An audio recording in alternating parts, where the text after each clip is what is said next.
Hey, what's up, y'all? I wanted to start our time off together today out here in our garage in our home.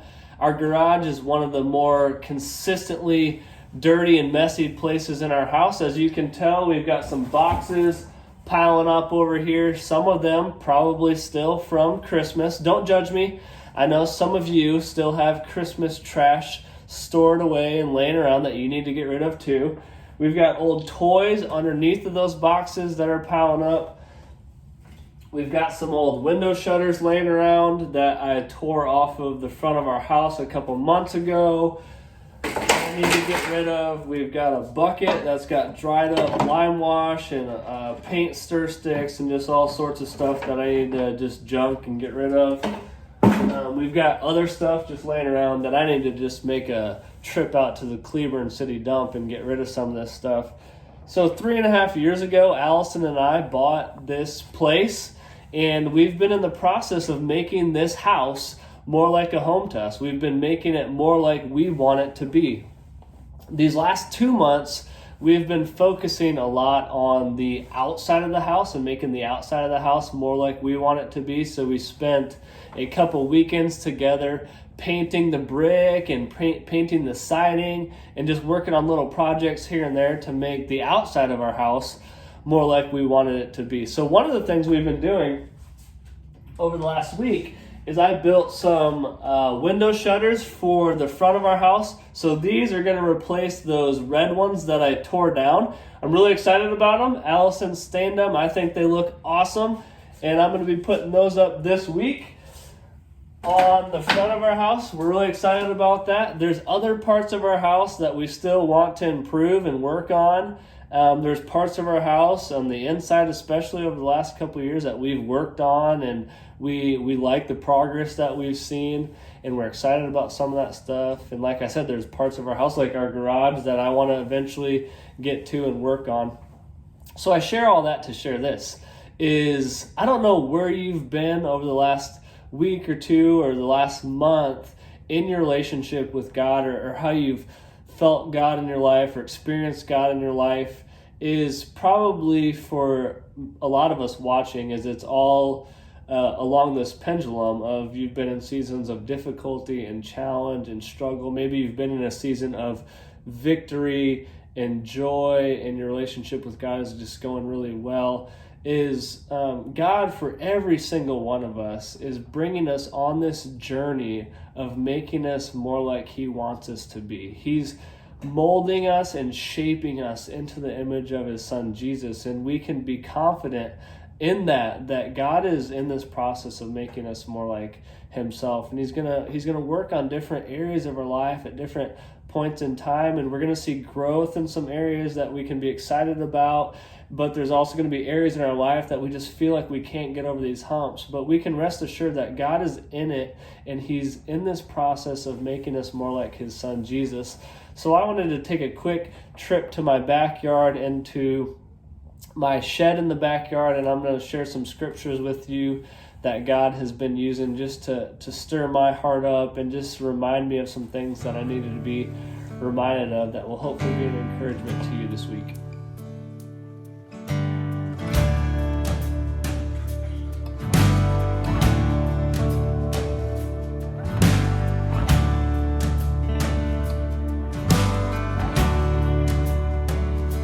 Alright, so I'm out here in my shed, another place in our home that's just consistently a mess. I don't spend any time cleaning it up, so if you could see with the camera, I've got tools laying around everywhere. I've got scrap pieces of wood, sawdust, all sorts of stuff laying around. I grabbed my Bible to share a few of those scriptures with you, and I wanted to start in Philippians chapter 1 to re-emphasize what I was just talking about in my garage. As Paul's writing to the church at Philippi, he's writing so at the beginning with a thankful and joyful heart. So let me start in verse 3. I thank my God in all remembrance of you, always in every prayer of mine, for you are making my prayer with joy, because of your partnership in the gospel from the first day until now.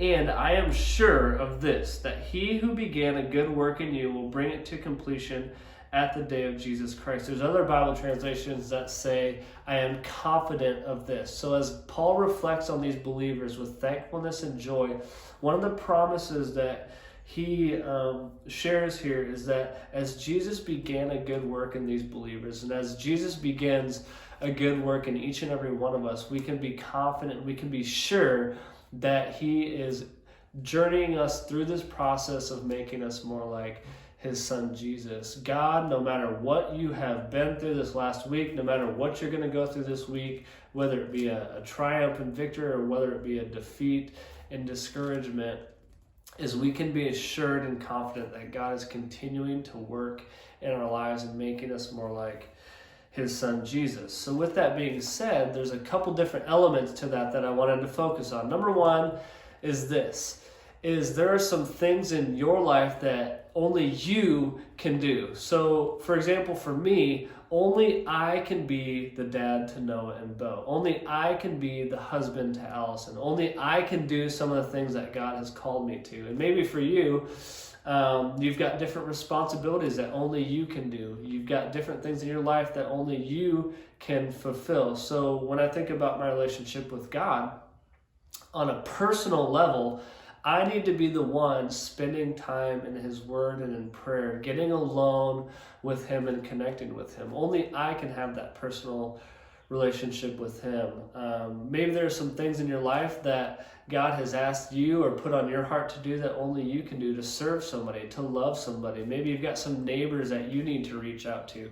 Is there some things in our lives that only individually we can do, right? So think about the example of the window shutter.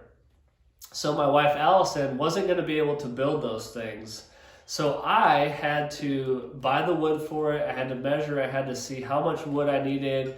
I needed to cut the wood. I needed to put it together and nail it all together and build this window shutter for the front of our house. I was going to be the only one able to do that. And in a similar way, there are some things in your life and things in my life that only we can do, only I can do, that God has called me on a very individual and personal level to do. One of those areas that I wanted to focus on for a minute is drawn out in Psalm chapter 32. David's writing a psalm here. Let me read a few verses for you. For when I kept silent, my bones wasted away through my groaning all day long. For day and night your hand was heavy upon me. My strength was dried up as by the heat of summer. I acknowledged my sin to you, and I did not cover my iniquity. I said, I will confess my transgressions to the Lord, and you forgave the iniquity of my sins. So David recognizes on a very real and personal level that he has offended and he has sinned against God, and he brings that sin to God as he brings it onto light and asks God to forgive him and cover his sins. So on a personal level, when it comes to sin in our life, maybe you need to just assess where you have fallen short this last week and bring those things to God. Once again, the idea is there are things in your life that you are personally responsible for, and likewise me too. There's things in my life that I am personally responsible for, and that's a part of God making us more like his son Jesus, is the personal and individual responsibility that we have.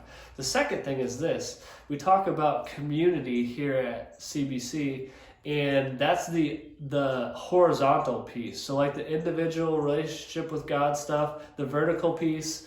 Now the horizontal piece. When it comes to sin, for example, in James chapter 5, it says to confess your sins to one another. So we confess sin to God, but we also are called to confess sin to one another and pray for one another that we might be healed. So God's forgiving us of sin, but as we confess sin to one another and pray for one another, we find healing, and we find areas of our life begin to find redemption and healing in new ways as we bring those things to trusted friends and believers that we've built community with in our lives. Is we need one another, and at the part of the journey and a part of the process for us of becoming more like Jesus is rubbing shoulders with other believers who care about us, who love us, who are going to challenge us at times, in different areas of our life to become more like Jesus and become more of what God has called us to be. So those are the two things that I wanted to mention as we all journey through this process of becoming more like Jesus. If we are in Christ, he has begun a work in us. He's going to continue to work in our lives to make us more like him until he brings us home.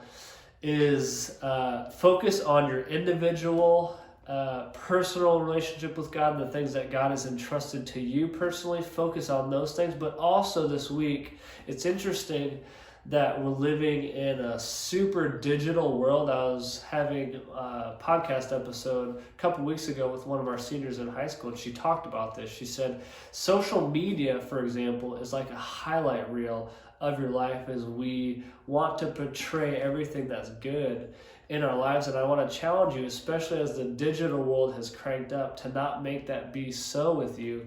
Is have some people in your life that don't get the highlights. So I don't know if you're familiar with the ESPN top 10 plays, like the best plays, right?